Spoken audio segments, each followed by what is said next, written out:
Hi there, my name's Damien Summer, and I am working on an indie game called The Clown Who Wanted Everything. The Clown Who Wanted Everything is a game with a very simple premise, but gets very complicated really quickly.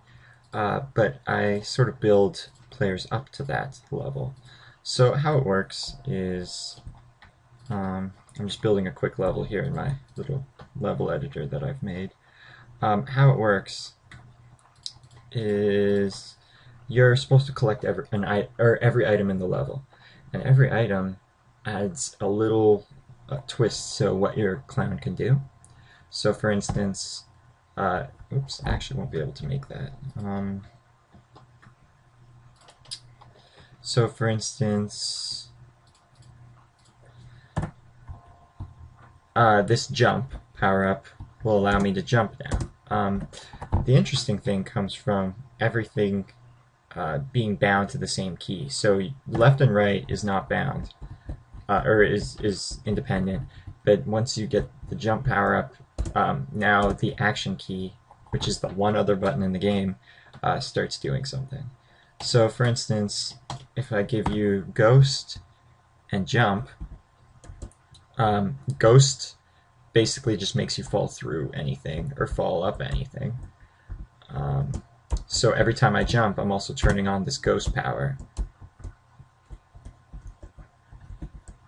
And the goal is to get every item in the game and land safely on the ground. So, for instance,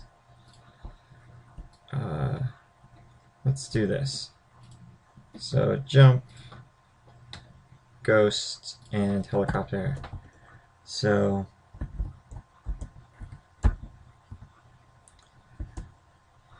boom, landed safely on the ground. So, I'm just going to talk a little bit about my level design process. So, oops.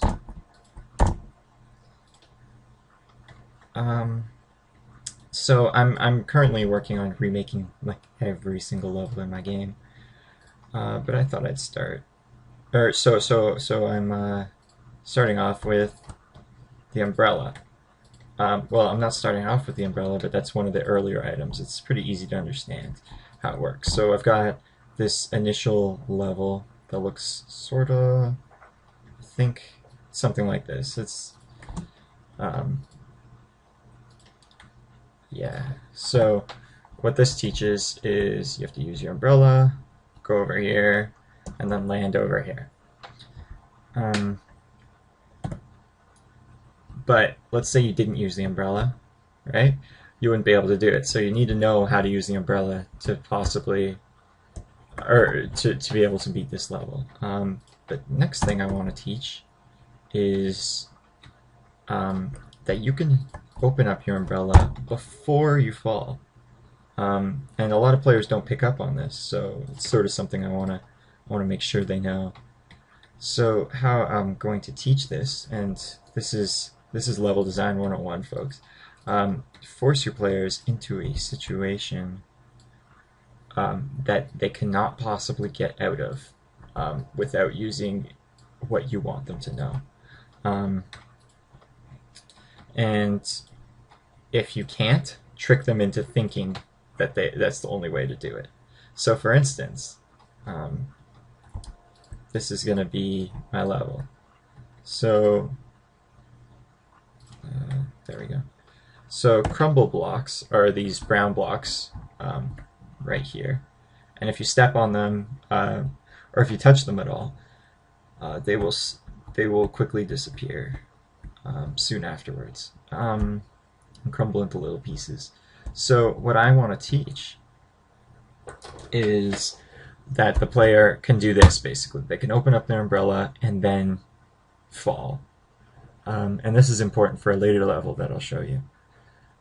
But, and this is possible. See? It's just barely possible.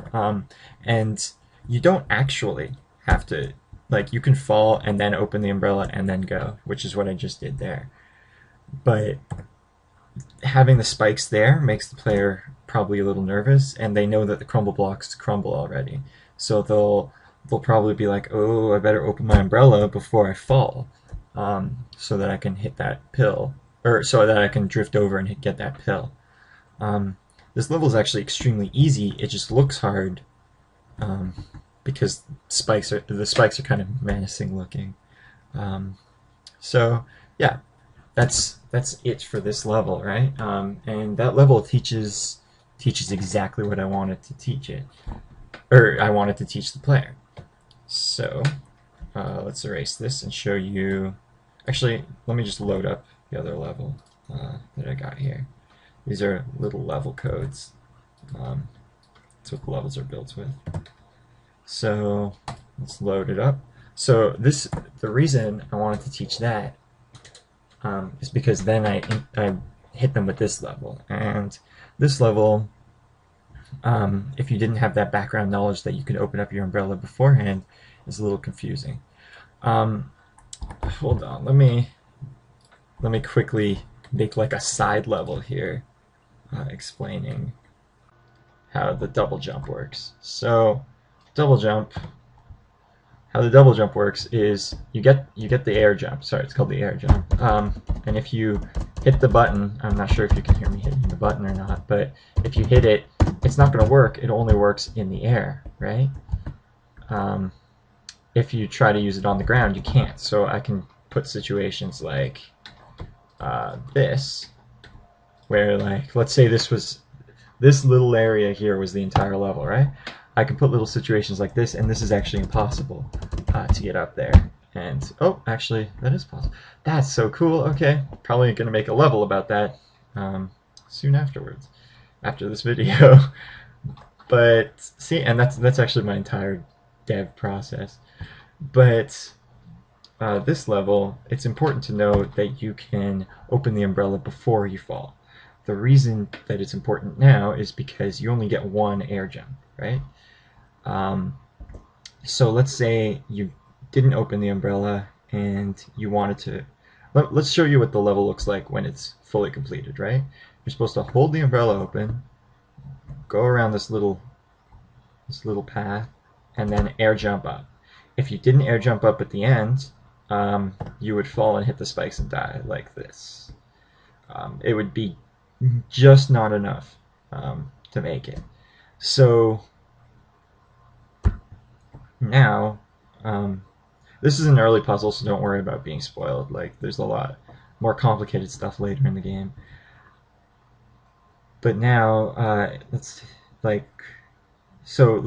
assume that the player wasn't really paying attention and tries to do this instead. Tries to air jump that first little part, because it's impossible without doing something. So you need to air jump and then do this.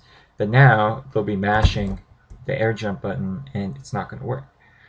And that's sort of how I make my levels, is I realize something, a little interesting combination of mechanics that just when you just sort of make make a level based entirely on one thing, it allows for a very interesting puzzle to arise.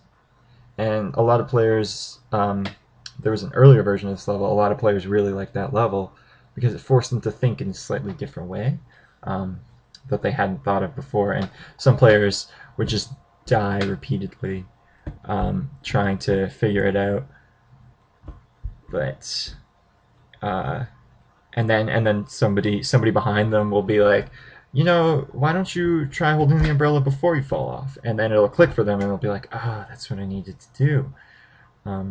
And just through observation, somebody else was able to figure it out. So it's sort of that if you're so close to something, you don't see all the possibilities there are. Also, something I want to talk about is making a level more menacing than it actually is, so that when you actually traverse it, the player can feel accomplished. So see these spikes on the left here. There's no way you're going to hit these spikes unless you're really trying to hit them, or really have really bad motor controls, which I guess is possible, but you probably shouldn't be playing like a platformer game. Like, people who have poor motor controls probably realize that platformers are not their thing. Especially hard ones. And I just got an email. But yeah, so that's the Clown Who Wanted Everything. It's going to have 120 plus of these levels. And this level editor, probably a little more polished up, will also be included. Oh, and the point I was trying to make with all of this was just that it creates the illusion of difficulty. It's kind of like if you guys know bullet hell shooters. Bullet hell shooters, there's thousands of bullets on the screen at once, but there's actually only like maybe only 10 or 5% of those bullets are actually directed somewhat in your area, and you can dodge those bullets fairly easily unless you're on hard difficulties, in which case it's obviously hard. But like, let's say you're on a normal difficulty, you don't have to pay attention to all the bullets flying away from you. You only have to pay attention to the bullets flying towards you. But it makes you feel like a supreme badass that you're able to weave like past these thousands of bullets, even though it's really only you're really only dodging like 3 or 4 bullets. You're just kind of weaving in between them. So that's sort of what I'm doing here, to a much smaller extent, right? You're never going to hit this, but you look at this level shape and you're like, oh, that's a lot of spikes everywhere. I wonder what I should do about that. I can push it a little more even by doing this. Oops. See, because the player should ideally not hit those. I don't put those there because it's entirely possible to. The level's completely possible without that. And I didn't put one on the bottom there so you could just kind of hug the side. But I'm going to leave that wall bare just because this is an early level. I don't want to stress the players out too much just yet. Yeah, so that's the Clown Who Wanted Everything. It will be out sometime in 2012, hopefully by the end of summer, early fall. So keep an eye out for it, and it should be pretty good. 120 plus levels, level editor. You can share with your friends and stuff. Put it online. I'll probably have some sort of forum or database that you can upload levels to, just so you can share them with other people, maybe a subreddit. I'm not entirely sure yet, but I'm sure that at least somebody's going to enjoy it. I like it a lot, and I've gotten a lot of good compliments, so look forward to it soon.